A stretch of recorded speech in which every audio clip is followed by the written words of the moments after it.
Hello दोस्तों, नमस्कार। मेरा नाम है रोहित कुमार। आप सभी का स्वागत है इस यूट्यूब चैनल पर। कक्षा 9 के लिए मैथमेटिक्स पढ़ा रहे हैं। दो चरों वाला रैखिक समीकरण, ये चैप्टर चल रहा है। चौथा चैप्टर है, अध्याय एनसीईआरटी की किताब हमारे सामने है।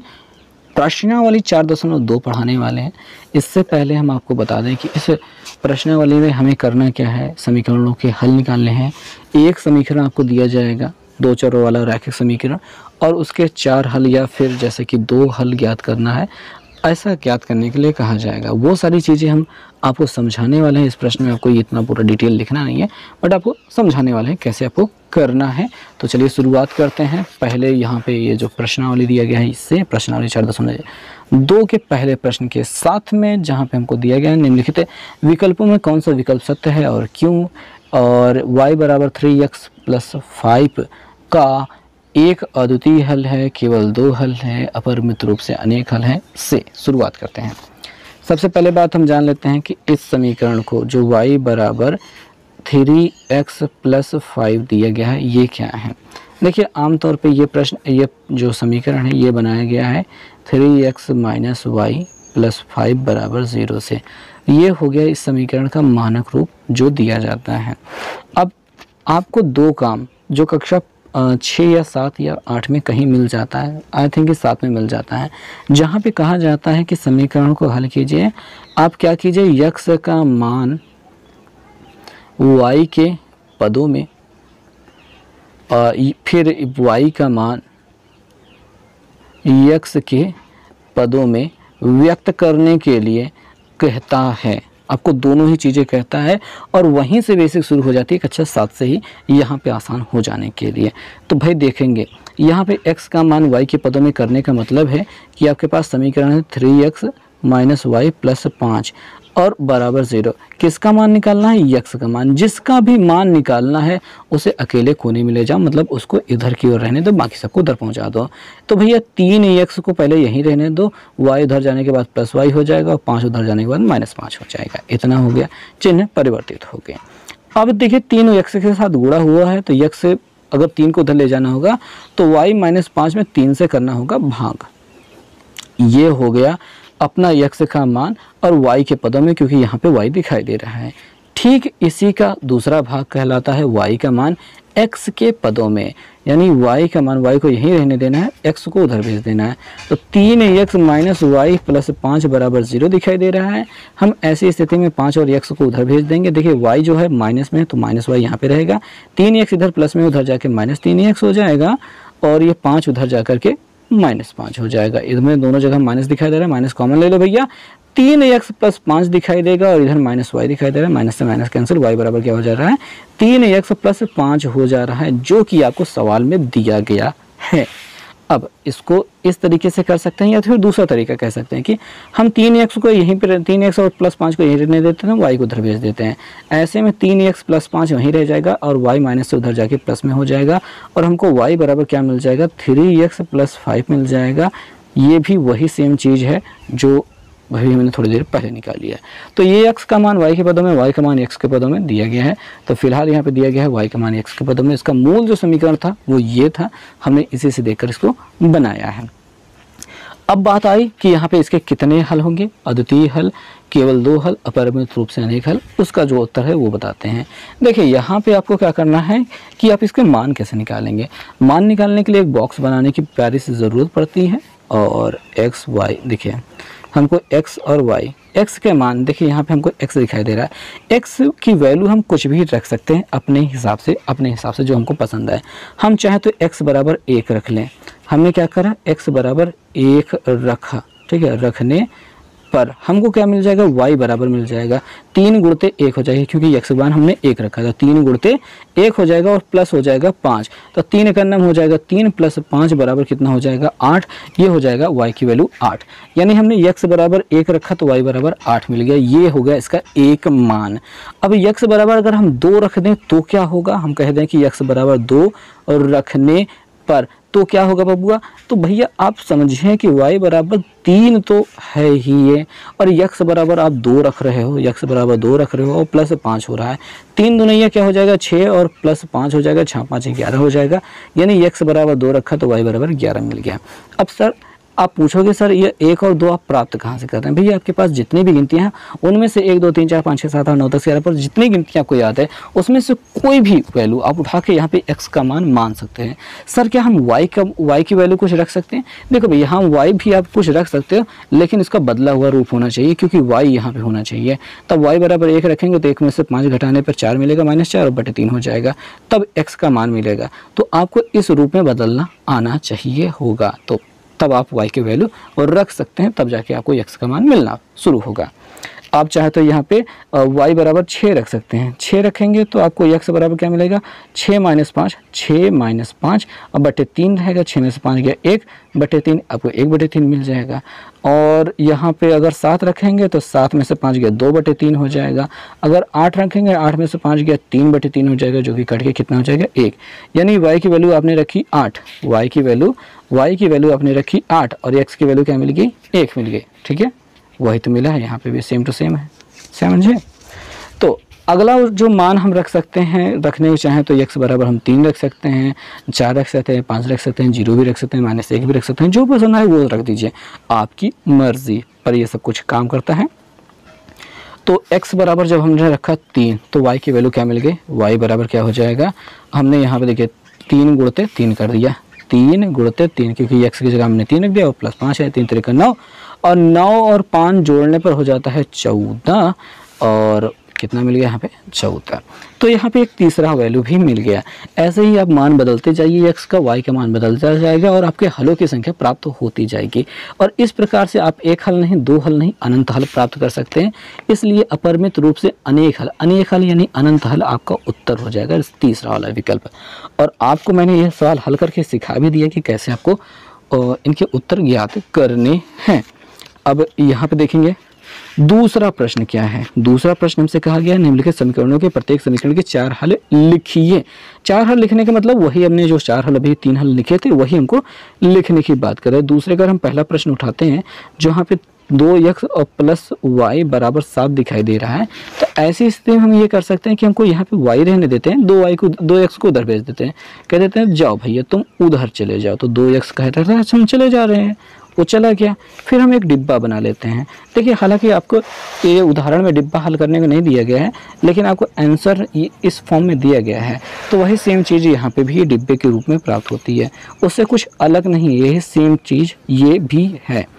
तो हमसे केवल ये 4 हल की मांग कर रहा है। तो हमने 1 2 3 4 खाने बना ली हैं और x बराबर अब हम यहाँ पे 1 रखना शुरू करेंगे। हम कहेंगे कि x बराबर 1 रखने पर हमको क्या प्राप्त होगा? हम y बराबर कहेंगे 7 - 2 गुणते 1 प्राप्त होगा। 7 में से 2 × 9 2 घट जाएगा, कितना मिल जाएगा? 5, और ये हो जाएगा 5 हमारा उत्तर। x बराबर 2 रखने पर हम कहेंगे 2 रखने पर क्या प्राप्त होगा? तो y बराबर कहोगे भैया कि भी देखो 7 रह जाएगा, y बराबर क्या है? 7 है तो 7 लिख देंगे, माइनस है माइनस लिख लेंगे, 2 है 2 लिख लेंगे, x है तो x बराबर हम क्या रख रहे हैं? 2 रख रहे हैं, तो यहाँ पे गुणते 2 हो जाएगा। तो 7 में 2 दूनी 4 घटा देंगे तो कितना मिल जाएगा? हमको 3 मिल जाएगा। तो हमने 2 रखा तो हमको 3 मिल गया। ऐसे ही x बराबर 3 रखने पर हमको क्या मिल जाएगा? y बराबर क्या मिल जाएगा? 7 - 2, 7 - 2 गुणते x का मान कितना? 3, 3 दूनी 6, 7 में से 6 गया, कितना मिल गया? 1। यानी कि हमने जब 3 रखा तो हमको 1 मिल गया। अब एक और मान निकाल लेते हैं।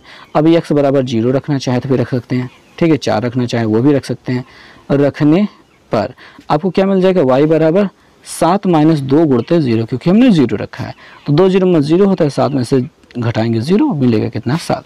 0 रखने पे क्या मिल गया? 7। एक और मान निकालने का मन कर रहा है, हम 4 भी रख करके देखना चाहेंगे। x बराबर 4 रखने पर तो हमको क्या मिल जाएगा?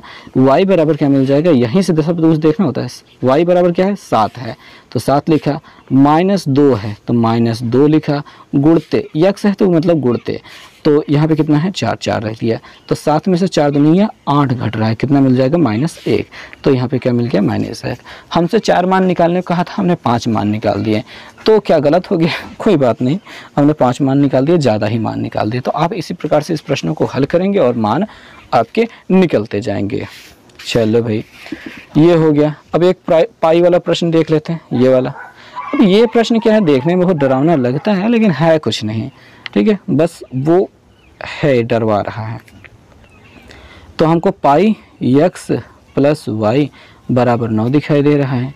हम यहाँ पे क्या करेंगे, y को यहीं रहने देंगे, कहेंगे भैया x तुम अपन पाई लेके उधर जाओ, 4 पाई उधर बिछाओ। तो ये कहा कि अच्छा ठीक है, हम चले जाते हैं, और ये हम उधर जा रहे हैं, माइनस में हो जाते हैं, हो गए। अब फिर वही अपना बॉक्स बना लो और 4 ठी वैल्यू निकालनी है।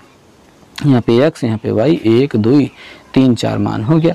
अब x बराबर 1 रख लो, x बराबर 1, तो y बराबर क्या हो जाएगा, 9 पहले रहेगा, माइनस रहेगा, पाई रहेगा, पाई है गुणते 1, तो पाई और 1 का गुणा पाई ये रहेगा, 9 में से पाई के मतलब हम 9 माइनस पाई कह देंगे, इसका गुणा पाई हो गया, और 9 माइनस पाई, बस इतना सा मिलेगा। अब इसमें 9 में से पाई घटाएंगे नहीं, आप कहेंगे सर 22/7 रखते हैं, कोई मतलब नहीं है रखने का, आप ऐसे ही रहने दो, अब 9 माइनस पाई ही रहने दो, ठीक है।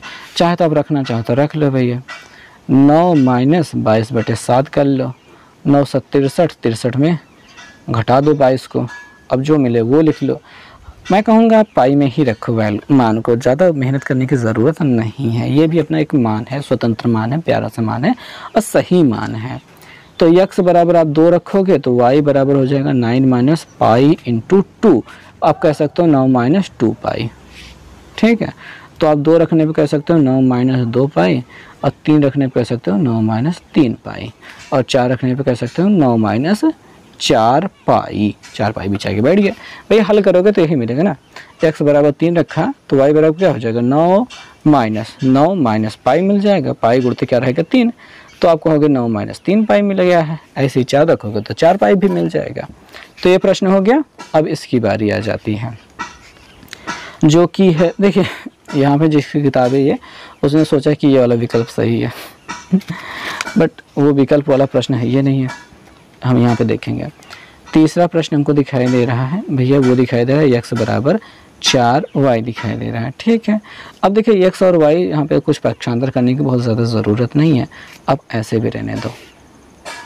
अब देखो अब की बार हम क्या करेंगे, y की वैल्यू रखने वाले हैं। काहे सर जी ऐसा काहे, क्योंकि हमको y यहाँ पे दिखाई दे रहा है, हम y बराबर नहीं लिखना चाहते, हम यही लिखना चाहते हैं। अगर हम y बराबर 1 रख दें तो x बराबर क्या मिल जाएगी, x बराबर 4 मिलेगा, गुणते 1 मिलेगा, 4 का नाम 4 मिल जाएगा। वो देखो अब थोड़ा सी गलती हमने कर दी, यहाँ पे 1 लिख करके, y बराबर 1 है तो यहाँ पे 1 लिखना है, और x बराबर 4 मिला है तो यहाँ पे 4 लिखना है। परफेक्ट। नेक्स्ट y बराबर 2 रखोगे तो x बराबर क्या मिल जाएगा, 4 गुणते 2, यानी 4 दूनी है 8, यानी हमने 2 रखा तो हमको 8 मिला, 3 रखेंगे तो 4 3 12 मिल जाएगा, 4 रखेंगे तो 4 चौके 16 मिल जाएगा। आप ऐसा हल करके नीचे दिखा देंगे और ये भी भर देंगे और आपका उत्तर समाप्त हो जाएगा। प्रश्न समाप्त हो गया, उम्मीद है समझ में आएगा। तीसरे प्रश्न की बारी है भैया, बहुत ही प्यारा प्रश्न है, यहाँ पे कैसे करना है ध्यान दे रहे हैं। तीसरे प्रश्न में कहा जा रहा है कि बताएं कि निम्नलिखित हलों में से ये सब हल दिए गए हैं, कौन कौन समीकरण 2x माइनस वाई बराबर 4 के हल है और कौन से हल नहीं है। कौन सा हल है कौन सा हल नहीं है ये हमको बताना है। हमारा जो समीकरण है वो क्या है, x माइनस 2y बराबर 4 है, ठीक है। परफेक्ट। हम पहला वाला बिंदु उठाते हैं जो कि है 0,2।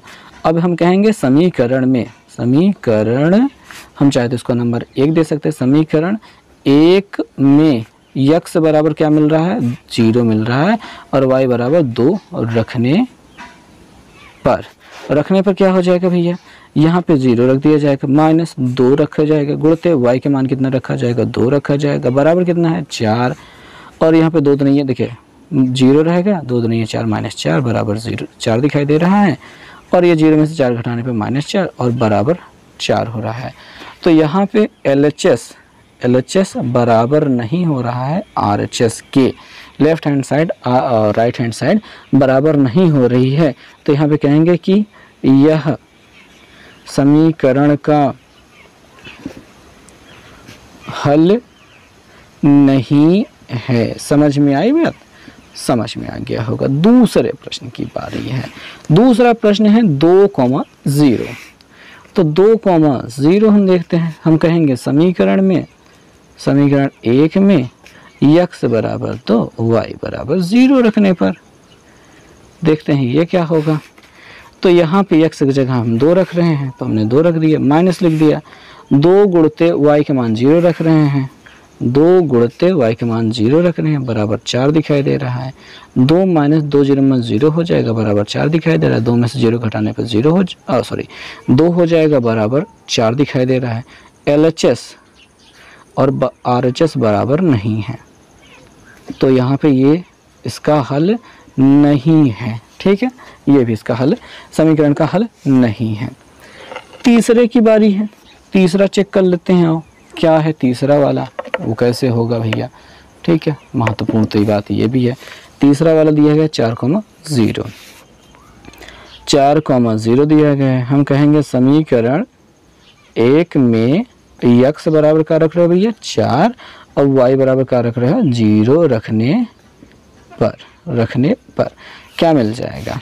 समीकरण तो अपना x माइनस 2y है, तो x की जगह तो अपना 4 रख दिया, माइनस 2 का 2 रख दिया, y की जगह 0 रख दिया, बराबर के उस पार 4 है।